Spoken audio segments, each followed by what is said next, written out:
پاس دیر ہے۔ اسی مناسبت سے قرآن مقدس کی بڑی مشہور و معروف آیہ کریمہ جس کو آپ اور ہم ہمیشہ سنتے رہتے ہیں، اس کو تلاوت کرنے کا شرف حاصل کیا ہے۔ اللہ تبارک و تعالیٰ اس کے متعلق مجھے حق کہنے اور آپ سب کو حق سن کر اس پر عمل کرنے اور اسے عام کرنے کی توفیق عطا فرمائے۔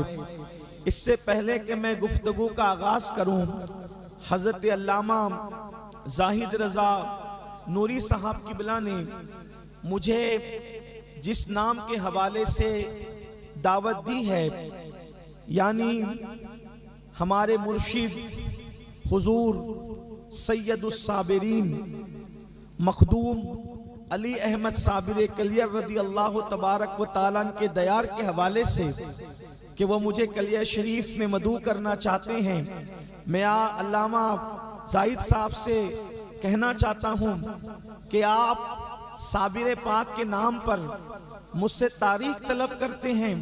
واللہ تاللہ باللہ اگر صابر پاک کے نام پر مجھ سے جان طلب کر لی جائے تو اللہ ایک نہیں ہزاروں جانیں عطا کریں تو میں ہزاروں جانیں دینے کے لیے تیار ہوں۔ تاریخ کی حیثیت کیا ہے؟ تاریخ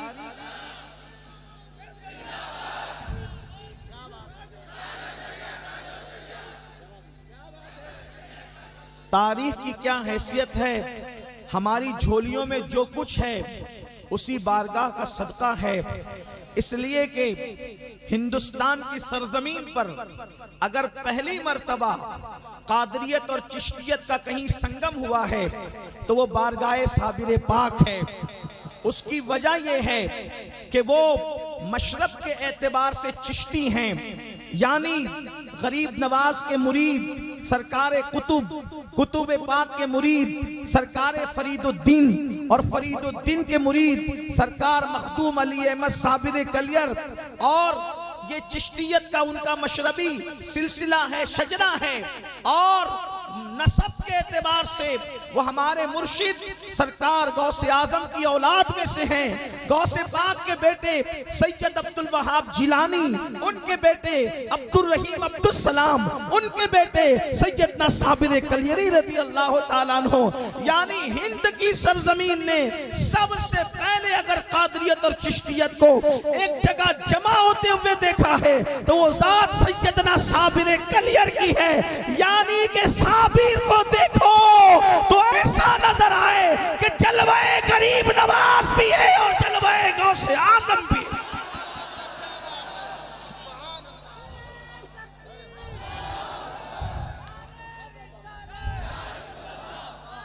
آپ جب یاد فرمائیں گے فقیر حاضر ہے اور سر کے بل حاضر ہے۔ میرے آقا صلی اللہ علیہ وآلہ وسلم کے دیوانوں، آج کی یہ محفل چونکہ اصلاح عقائد و اعمال کے حوالے سے ہے اور مجھ سے پیشتر آپ نے علامہ موصوف کی گفتگو سرکار غوثیت ماں پر سماعت کر لی ہے، اس لیے میں کچھ اپنے انداز کے مطابق، چونکہ میں کوئی محقق اور کوئی خطیب اور ادیب ہوں بھی نہیں، بس ٹوٹے ہوئے دل کی ایک فریاد آپ کے دل کے دروازوں پر لے کر کے حاضر ہوں۔ میں نے جس آیہ کریمہ کی تلاوت کی ہے، معاشرے کی اصلاح پوری دنیا چاہتی ہے، کسی مذہب کا انسان ہو، کسی مسلک کا انسان ہو، کسی خطے کا انسان ہو، کسی قبیلے کا انسان ہو، ہر انسان چاہتا ہے معاشرے کی اصلاح ہو۔ اس کی وجہ یہ ہے کہ معاشرہ سدھرے گا تو بستیاں سدھرے گی، بستیاں سدھرے گی تو شہر سدھریں گے، شہر سدھریں گے تو ممالک سدھریں گے۔ اس لیے کہ قتل کسی مذہب نے پسند نہیں کیا ہے، قتل کو ہر مذہب برا جانتا ہے، شراب نوشی کو ہر مذہب برا جانتا ہے، زنا اور بدکاری کو ہر مذہب برا جانتا ہے۔ یہ وہ جرائم ہے، کوئی مذہب اس کی تائید نہیں کر سکتا۔ لیکن ایک بات آپ سے کہنا چاہتا ہوں، دنیا جرائم سے بھر رہی ہے، دنیا گناہوں سے بھر رہی ہے، گناہوں کا تعفن، گناہوں کی بدبو اس قدر لوگوں کو تکلیف پہنچا رہی ہے کہ ہر شریف النفس انسان، چاہے وہ کسی مذہب کا ہو، کسی مذہب کا ماننے والا ہو، اگر نفس کے اعتبار سے اس میں کچھ تھوڑی بہت شرافت ہے تو وہ چاہتا ہے کہ گناہوں کا خاتمہ ہو جائے، جرائم کا خاتمہ ہو جائے، پاپ کا خاتمہ ہو جائے۔ کون نہیں چاہتا کہ چوری ختم ہو؟ کون نہیں چاہتا ڈکیتی ختم ہو؟ کون نہیں چاہتا زنا ختم ہو؟ کون نہیں چاہتا جوا ختم ہو؟ کون نہیں چاہتا شراب ختم ہو؟ حتیٰ کہ اللہ اکبر جو لوگ ان جرائم میں خود مبتلا ہیں، اگر وہ گفتگو کریں تو وہ بھی کہتے ہیں کہ ہم ان کا خاتمہ چاہتے ہیں۔ لیکن ایک بات آپ سے پوچھنا چاہتا ہوں، گناہوں کا خاتمہ کیسے ہو سکتا ہے؟ جرائم کا خاتمہ کیسے ہو سکتا ہے؟ ایک بات آپ سے عرض کرنا چاہتا ہوں، کسی مذہب میں گناہ کا وہ علاج موجود نہیں ہے جو آپ کے اور ہمارے مذہب اسلام کے اندر موجود ہے۔ اللہ اکبر۔ آئیے میں آپ کو بتاؤں انسان گناہ کیوں کرتا ہے، گناہ کرنے کی وجہ کیا ہے۔ دیکھو کہاں کرپشن کہاں ہوتا ہے، جرائم کہاں ہوتے ہیں، گناہ کہاں ہوتے ہیں۔ ایک سب سے بڑی بات عرض کرنا چاہتا ہوں، اگر ٹیچر کلاس روم کے اندر موجود نہیں ہے تو بچے شرارت ضرور کریں گے، کوئی کرسی توڑے گا، کوئی استاد کی نقل بنائے گا، کوئی ایک دوسرے کے ساتھ مار پیٹ کرے گا۔ وجہ کہ استاد کلاس روم میں موجود نہیں ہے، مطلب یہ ہے استاد دیکھ رہا ہے، یہ تصور ختم ہوا تو جرائم کلاس روم کے اندر جنم لیتے ہیں۔ کوئی کسی کو مار رہا ہے، کوئی کسی کو پیٹ رہا ہے، کوئی کسی کو تکلیف دے رہا ہے، پتہ کیا چلا؟ کوئی دیکھ رہا ہے۔ اس تصور کے خاتمے نے گناہ کو جنم دیا۔ اسی طریقے سے آپ دیکھیں ہمارے پیارے بھارت ملک ہندوستان کا قانون ہے، اور بھی ممالک میں ہوگا لیکن ہمارے بھارت کی بات ہم کرتے ہیں۔ ملک ہندوستان کا قانون ہے اور بڑا خوبصورت قانون ہے۔ ہندوستان کے بہت سارے قوانین ایسے ہیں جو ہندوستان کو پوری دنیا میں ممتاز کرتے ہیں۔ مثال کے طور پر ایک انسان کے لیے یہ ہے اگر وہ بائک چلائے تو اس کو ہیلمٹ پہننا ضروری ہے، اگر ہیلمٹ نہ پہنے گا تو اس کے لیے پینلٹی ہوگی، اس کے لیے کوئی جرمانہ ہوگا۔ آپ دیکھیں اگر بائک چلانے والا بندہ اگرچہ وہ ہیلمٹ کے فائدے اور نقصانات سے ناواقف ہے، ہمارے بچوں کو نہیں پتا، ہمارے جوانوں کو نہیں پتا ہیلمٹ کے فوائد ہمارے لیے ہیں، لیکن اگر اس کو یہ پتا ہے کہ پوائنٹ پولیس موجود نہیں ہے تو وہ ہیلمٹ نہیں پہنے گا، اور اگر اس کو یہ پتا ہے کہ پوائنٹ پولیس موجود ہے اور وہاں جرمانہ اور سزا کا کوئی تصور ہے تو فوری طور پر وہ بائک روکے گا اور ہیلمٹ پہنے گا۔ پتا چلا جرم کیوں ہوا؟ اس لیے کہ کوئی دیکھ رہا ہے۔ اس تصور سے دور ہوا تو انسان ہیلمٹ سے دور ہوا، یعنی قانون شکنی اس نے کی۔ مطلب کیا بات سمجھ میں آ رہی ہے؟ ایک بیٹا اگر سگریٹ پی رہا ہے تو اس کو یہ سمجھ میں آ رہا ہے ابا نہیں دیکھ رہے ہیں اس لیے تو وہ سگریٹ پی رہا ہے، خود سگریٹ پی رہا تھا، ابا چلے آئے، ابھی جائز اور ناجائز کی بات نہیں کرتا، فوری طور پر ہاتھ پیچھے کرے گا اور جلدی سے پھینک دے گا۔ آپ مجھے بتائیں کس تصور نے اس کو سگریٹ پلایا اور کس تصور نے سگریٹ سے روکا؟ تصور یہ تھا ابا نہیں دیکھ رہے ہیں، ہاتھ میں سگریٹ آ گئی، اور جیسے ہی تصور آیا ابا دیکھ رہے ہیں، کسی مقرر کی ضرورت نہیں پڑی، کسی خطیب کی ضرورت نہیں پڑی، کسی ناصر کی ضرورت نہیں پڑی، ابا دیکھ رہے ہیں، فوری طور پر ہاتھ سے سگریٹ چھوٹ گئی۔ پتا کیا چلا؟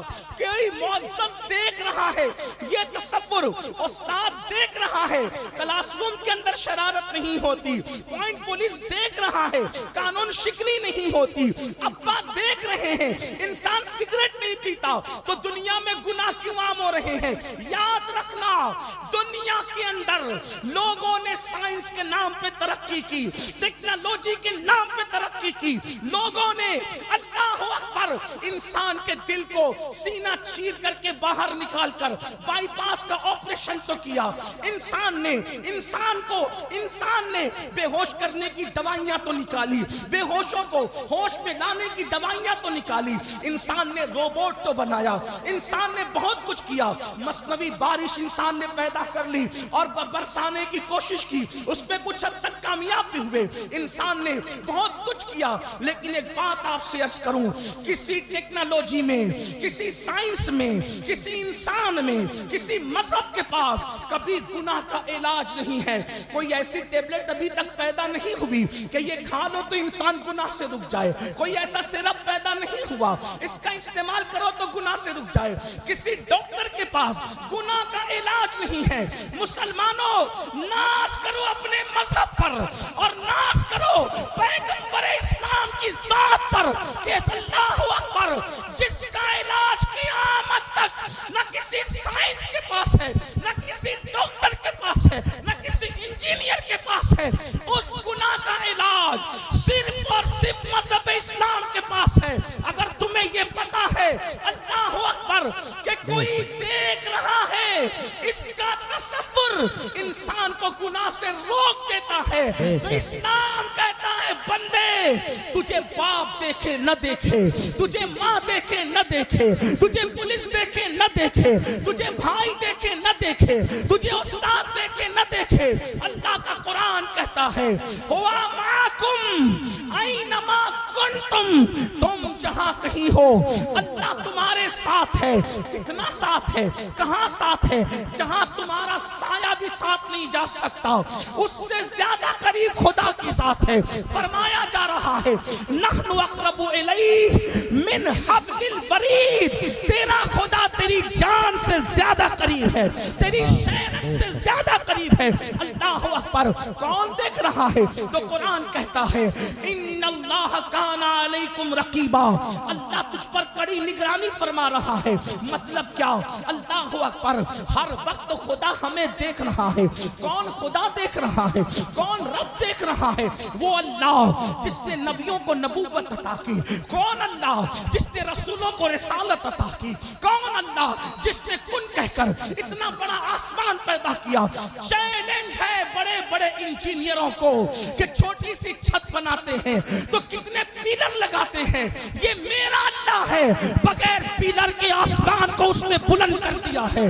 یہ میرا اللہ ہے جس نے شفق کا جمال پیدا کیا، یہ میرا اللہ ہے جس نے افق کی سرخیاں پیدا کی، یہ میرا اللہ ہے جس نے ستاروں کی انجمن سجائی، یہ میرا اللہ ہے جس نے زمین کا بچھونا بچھایا، یہ میرا اللہ ہے جو بارش کو برساتا ہے۔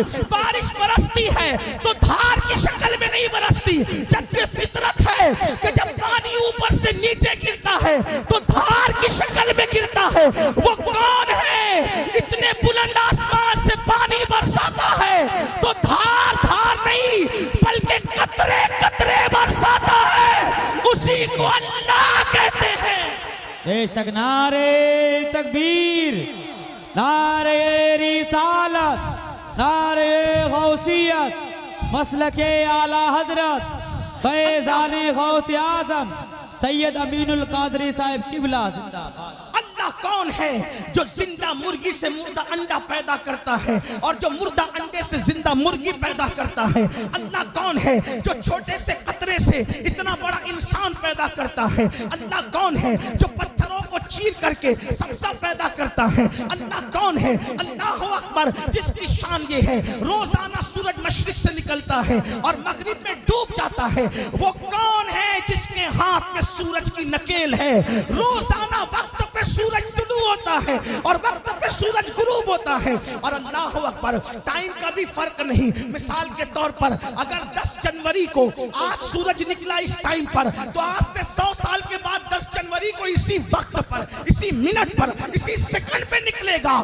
دنیا کا انداز بدل سکتا ہے، نظام قدرت کبھی نہیں بدل سکتا۔ وہ کون ہے جو پھولوں میں نکھرتے گل پیدا کرتا ہے؟ وہ اللہ ہے۔ وہ کون ہے جو گلوں میں خوشبو پیدا کرتا ہے؟ وہ اللہ ہے۔ بل کھاتی ہوئی ندیاں کس نے بنائی؟ وہ اللہ ہے۔ سمندر کی طغیانی کس نے بنائی؟ وہ اللہ ہے۔ ذرا دیکھو تو صحیح، سیب کے اندر، صدف کے اندر موتی ہے، موتی سمندر کے اندر ہے، لیکن قطرے سے موتی بنتا ہے، اور موتی جب سیب میں آ جاتا ہے تو کبھی سمندر کی تری بھی اس کو موتی کو چھو نہیں پاتی۔ وہ کون ہے جو صدف میں موتی کی حفاظت کرتا ہے؟ اسی کو لا الہ الا اللہ کہتے ہیں۔ اللہ اکبر، جو کھاتا نہیں سب کو کھلاتا ہے، جو پیتا نہیں سب کو پلاتا ہے، جو دودھ نہیں پیتا لیکن جانور کے تھن کے اندر دودھ اتارتا ہے۔ وہ کون ہے جو جس کو بنایا نہیں جا سکتا وہ اوروں کو بناتا ہے؟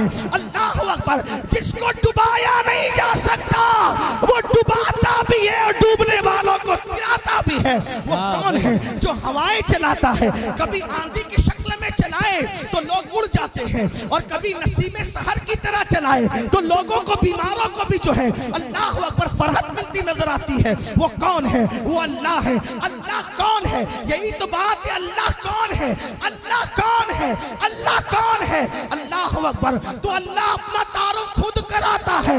والضحا واللیل اذا سجا ما ودعک ربک ما ودعک ربک ما ودعک ربک. اللہ اکبر. سب کہتے ہیں میرا رب میرا رب میرا رب میرا رب. اللہ کیا کہتا ہے؟ فرماتا محبوب تیرے رخ روشن کی قسم، تیری زلفوں کی قسم، تیرے رب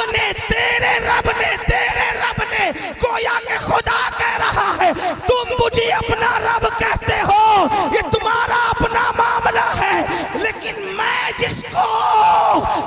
اپنے آپ کو جس کا رب کہتا ہوں وہ محمد الرسول اللہ کے ساتھ. واہ نعرے تکبیر، نعرے رسالت، نعرے غوثیت، عظمت مصطفیٰ، عظمت مصطفیٰ. رب کا یہ رب کا بھی لوگ دیکھیں. میں ان افراد سے مخاطب ہوں اگر کوئی غلط فہمی میں کہتا ہے کہ میں نبی کی طرح، نبی میری طرح، تو میں اپنے اس بھائی سے کہنا چاہتا ہوں کسی کی کہاں سنی میں بہکاوے میں آ کے کہا تو سن لے. غور کر میرے بھائی تجھے ہو کیا گیا ہے. اس لیے کہ سارے بیٹے کہتے ہیں میرا باپ میری ماں، لیکن جس بیٹے پہ باپ کو ناز ہوتا ہے وہ باپ کہتا ہے تیرا باپ فقیر تھوڑی ہے، تیرا باپ چھوٹا تھوڑی ہے. مطلب سب بچے اپنے آپ کو باپ کی طرف منسوب کرتے ہیں، لیکن جس بیٹے پہ ناز ہوتا ہے باپ کہتا ہے میں اس کا باپ ہوں. بلا تمثیل، ہزار بار بلا تمثیل، خدا کو سب نے رب کہا، لیکن جب باری آئی محمد الرسول اللہ کی تو رب کا کہہ کر کے کہا جا رہا ہے تیرا رب مطلب کیا. لوگوں محمد الرسول اللہ کو دیکھو. سورج میں نے بنایا واپس یہ لوٹاتے ہیں، چاند میں نے بنایا ٹکڑے یہ کرتے ہیں، درخت میں نے اگائے قریب میں یہ بلاتے ہیں، میں نے کسی کو مارا زندہ یہ کرتے ہیں، کنکریوں کو بے جان میں نے بنایا، یہ لوگ کنکریوں سے کلمہ پڑھاتے ہیں، ذکر خدا کرواتے ہیں. تو لوگ حیران ہیں یہ کیسا ہے، اس کے حسن جیسا کسی کا حسن نہیں، اس کے جمال جیسا کسی کا جمال نہیں، اس کے پسینے جیسا کسی کا پسینہ نہیں، اس کی انگلیاں جیسی کسی کی انگلیاں نہیں. اگر میں پڑھنے لگوں ان کا چہرہ کیا ہے، ان کا چہرہ کیا ہے. ایک مرتبہ کسی نے کہا یا رسول اللہ اللہ کو دیکھیں تو کیسے دیکھیں؟ تو بتایا اللہ کو دنیا میں نہیں دیکھ سکتے، توجہ نہیں دیکھ سکتے، نہیں دیکھ سکتے. کہا حضور کرے کیا؟ فرمایا من رانی فقد رأى الحق، جس نے مجھے دیکھا اس نے. واہ بھائی واہ. نعرے تکبیر، نعرے رسالت، نعرے غوثیت، فیضان غوث اعظم زندہ باد. جو دکھتا نہیں اس پہ ایمان کیسے لایا جائے، جو سمجھ میں آتا نہیں اس پہ ایمان کیسے لایا جائے، جو تصور میں آتا نہیں اس پہ ایمان کیسے لایا جائے. کیونکہ جو دکھے وہ خدا نہیں ہو سکتا، جو تصور میں آئے وہ خدا نہیں ہو سکتا، جو بیان میں آئے وہ خدا نہیں ہو سکتا، جو تخیل میں آئے وہ خدا نہیں ہو سکتا، جس کو الفاظ احاطہ کر لے وہ خدا نہیں ہو سکتا، جس کو مکان گھیر لے وہ خدا نہیں ہو سکتا، جس کو زمان گھیر لے وہ خدا نہیں ہو سکتا، جو پیدا ہو وہ خدا نہیں ہو سکتا، جس کے ماں باپ ہو وہ خدا نہیں ہو سکتا، جو کھائے وہ خدا نہیں ہو سکتا، جو پیے وہ خدا نہیں ہو سکتا. اب بتائیں نہ تصور میں آئے، نہ تخیل میں آئے، نہ خیال میں آئے، نہ اس کا جمال خیالات میں آئے، جو خیال میں آئے وہ خدا نہیں، تو پھر تجھے مانے کیسے؟ حضور بتا رہے ہیں من رانی فقد رأى الحق، جس نے مجھے دیکھا گویا اس نے خدا کو دیکھا. مطلب کیا؟ چاند کے ٹکڑے ہوتے دیکھ کر لوگ کہیں کیا طاقت ہے محمد الرسول اللہ کی. سورج کو پلٹتا دیکھ کر لوگ اندازہ کریں کیا طاقت ہے محمد الرسول اللہ کی. کنکریوں کو ذکر کراتا دیکھ کر لوگ اندازہ کریں کیا طاقت ہے محمد الرسول اللہ کی. تو پھر بات یہ بنتی ہے جب بندے کی قوت کا یہ عالم ہے تو ان کو بنانے والے خدا کی قوت کا عالم کیا ہو. واہ بھائی واہ. زندہ باد. نعرے تکبیر، نعرے رسالت. ان کا حسن ایسا، ان کا حسن ایسا، ان کا حسن ایسا، ایسا کیسا کیا حسن ہے اے سید ابرار تمہارا. اللہ بھی ہے طالب دیدار تمہارا، اور کیوں دید کے مشتاق نہ ہو. حضرت یوسف اللہ کا دیدار ہے، دیدار تمہارا. تمہارا. اور میرے امام کہتے ہیں وہ کمال حسن حضور ہے کہ گمان نقص جہاں نہیں, یہی پھول خار سے دور ہے, یہی شمع ہے کہ دھواں نہیں. کروں تیرے نام پہ جا فدا, نہ بس ایک جا دو جہاں فدا, دو جہاں سے بھی نہیں جی بھرا. کروں کیا کروڑوں جہاں نہیں, میں نثار تیرے کلام پر. ملی یوں تو کس کو زبان نہیں, وہ سخن ہے جس میں سخن نہ ہو, وہ بیاں ہے جس کا بیاں نہیں. فصحا عرب کے بڑے بڑے تیرے آگے یوں ہے دبے لچے, کوئی جانے منہ میں زبان نہیں بلکہ جسم میں جان ہے. واہ بھائی واہ, زندہ باد زندہ باد, سبحان اللہ سبحان اللہ. ما ودعک ربک وما قلا. محبوب تیرا رب, تیرے رب نے تجھے کبھی مکروہ نہیں جانا, تیرے رب نے تجھے کبھی نہیں چھوڑا. اب پتا چلا وہ رب کون ہے, اور وہ رب رب محمد ہے, وہ رب محمد ہے. بلکہ ایک بات کہہ دوں, حضرت شیخ احمد سرہندی مجدد الفسانی کہتے ہیں کہ اے اللہ میں تیری عبادت اس لیے کرتا ہوں. توجہ ہے, توحید کا عقیدہ ہندوستان کی سرزمین پر جس شان کے ساتھ مجدد الفسانی نے پھیلایا, کسی کے حصے میں نہ آیا. مجدد صاحب کہتے ہیں اللہ کی عبادت میں اس لیے کرتا ہوں کہ او رب محمد است, کہ وہ میرے محمد کا خدا ہے, وہ میرے محمد کا خدا ہے.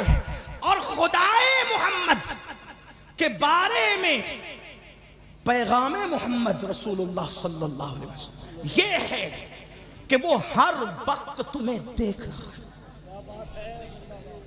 توجہ, ہر وقت دیکھ رہا ہے, اس لیے کہ جو سو جائے وہ خدا نہیں ہوتا, جس کو اونگ آئے وہ خدا نہیں ہوتا.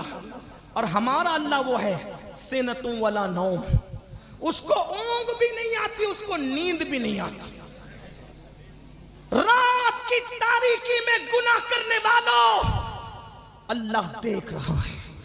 یہ تصور اسلام کا بنیادی تصور ہے. دن کے اجالے میں شراب کی بوتلیں اپنے حلق کے نیچے اتارنے والوں, اگر کمروں میں چھپ کر کے تم نشہ کر رہے ہو تو بھی اللہ تمہیں دیکھ رہا ہے. نرم نرم قدوں پہ لیٹ کر اگر کسی خوبصورت کی زلفوں کے اسیر بن رہے ہو تو بھی اللہ تمہیں دیکھ رہا ہے. کسی کی جیب کاٹ رہے ہو تو بھی اللہ تمہیں دیکھ رہا ہے. ماں باپ کو ستا رہے ہو تو بھی اللہ تمہیں دیکھ رہا ہے. اللہ اکبر, ہر گھڑی, ہر لمحہ, ہر پل وہ دیکھ رہا ہے. ان اللہ کان علیکم رقیبا. اب پوچھنا چاہتا ہوں, جس بندے کے دل میں یہ تصور پیدا ہو جائے اللہ دیکھ رہا ہے, ابا دیکھ رہے ہیں تو انسان کے ہاتھوں سے سگریٹ گر جاتی ہے, اللہ دیکھ رہا ہے, اس تصور کا یقین رکھنے والا زنا کے اڈے پہ کیسے جا سکتا ہے, شراب کے اڈے پہ کیسے جا سکتا ہے, جوا کے اڈے پہ کیسے جا سکتا ہے, گندی فلمیں کیسے دیکھ سکتا ہے. آپ سے پوچھنا چاہتا ہوں بڑی معذرت کے ساتھ, رودرپور والوں, اگر سی سی ٹی وی کیمرہ لگا ہو اور یہ لکھ دیا جائے آپ سی سی ٹی وی کیمرے کی زد میں ہے, جیسا کہ جگہ جگہ لکھا ہوتا ہے, آپ سے پوچھنا چاہتا ہوں تھوڑا غور کرنا میری قوم کے جوانوں. میرے پاس الفاظ کا ذخیرہ نہیں, میرے پاس مضامین کی بھرمار نہیں. فقیر بے نوا دل کے درد کے طور پر آپ کے دلوں کے دروازے پر ایک درد انڈیلنا چاہتا ہے. لکھا ہے آپ سی سی ٹی وی کیمرے کی زد میں ہے اور آپ گٹکا کھا رہے ہیں, آپ پان کھا رہے ہیں. آپ اندازہ کریں آپ کے منہ میں تھوک جمع ہو جائے اور نظر پڑے آپ سی سی ٹی وی کیمرے کی زد میں ہیں, تو بولو وہاں تھوکتے ہو, وہاں گٹکے کا تھوک تھوکتے ہو, وہاں پان کا تھوک اگال تھوکتے ہو. حیرت ہے سی سی ٹی وی کیمرے کی زد میں ہو, یعنی اپنے جیسا انسان دیکھ رہا ہے سی سی ٹی وی کیمرے کی زد میں لے کر, تو وہاں تھوکتے تک نہیں, اور اللہ دیکھ رہا ہے کتنے بڑے بڑے گناہ کرتے ہو. اب سنو, سرکار غوث پاک کا ذکر ہو رہا تھا, وہی غوث اعظم شیخ عبد القادر جیلانی فرماتے ہیں جو بندوں کے ڈر سے گناہ چھوڑ دے, جو بندوں کے ڈر سے گناہ چھوڑ دے, لوگوں کے سامنے گناہ نہ کرے جیسا کہ میں اور آپ کرتے ہیں. چیئرمین صاحب دیکھ رہے ہیں, نگاہیں نیچی. علامہ غفران صاحب دیکھ رہے ہیں, کسی کی جیب پہ ہاتھ نہیں. علامہ زاہد دیکھ رہے ہیں, میاں دیکھ رہے ہیں, کھڑے ہو کے پانی بھی نہیں پیئیں گے کیونکہ یہ سب دیکھ. بندے دیکھ رہے ہیں, کھڑے ہو کے پانی بھی نہیں پینا, اور اللہ دیکھ رہا ہے. اللہ دیکھ رہا ہے رشوت کھا رہے ہو, اللہ دیکھ رہا ہے سود کھا رہے ہو, اللہ دیکھ رہے ہیں چپل اور سبزی بیچنے کے لیے اللہ کی جھوٹی قسمیں کھا رہے ہو. لوگ کہتے ہیں مسلمان ذلیل کیوں ہو رہا ہے. میں نے کہا جو قوم اللہ کی قدر نہ کرے اس قوم کی کیا قدر ہوگی. وما قدر اللہ حق قدری, تم نے اپنے اللہ کی ایسی قدر نہیں کی جیسا کہ قدر کرنی چاہیے تھی.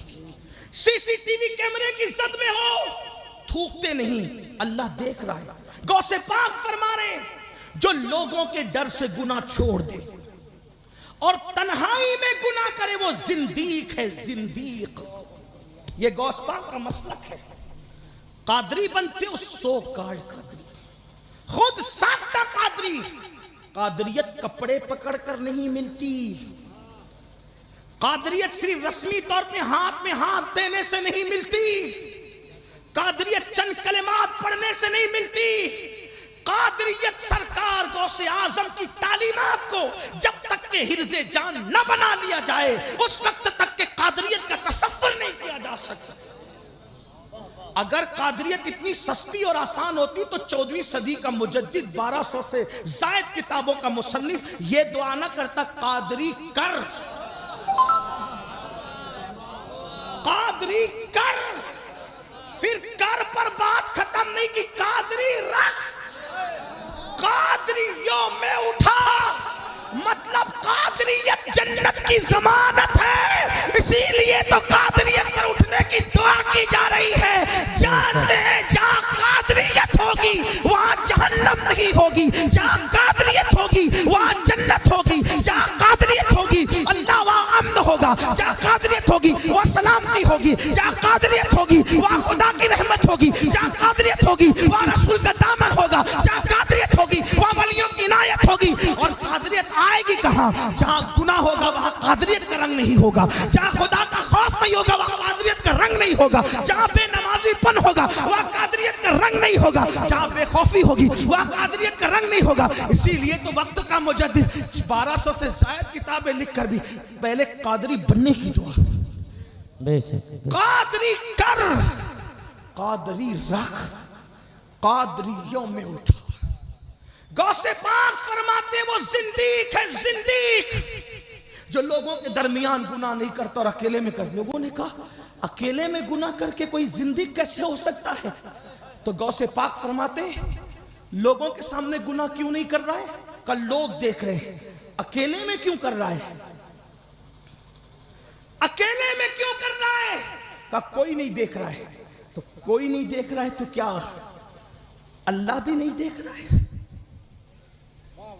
وہ کون سا دروازہ تم نے بنایا جو خدا اور بندے کے درمیان کھلتا اور تم اس کو بند کر دو؟ ہے کوئی ایسا دروازہ؟ ہے کوئی ایسا باب؟ تو غوث پاک فرماتے جو بندوں کی وجہ سے گناہ چھوڑے اور خدا کے خوف سے گناہ نہ چھوڑے وہ زندیق نہیں ہے تو کیا ہے؟ تو اللہ ہمیں دیکھ رہا ہے. اگر یہ تصور نہیں ہے تو پھر مومن بھی نہیں ہو, مسلمان بھی نہیں ہو.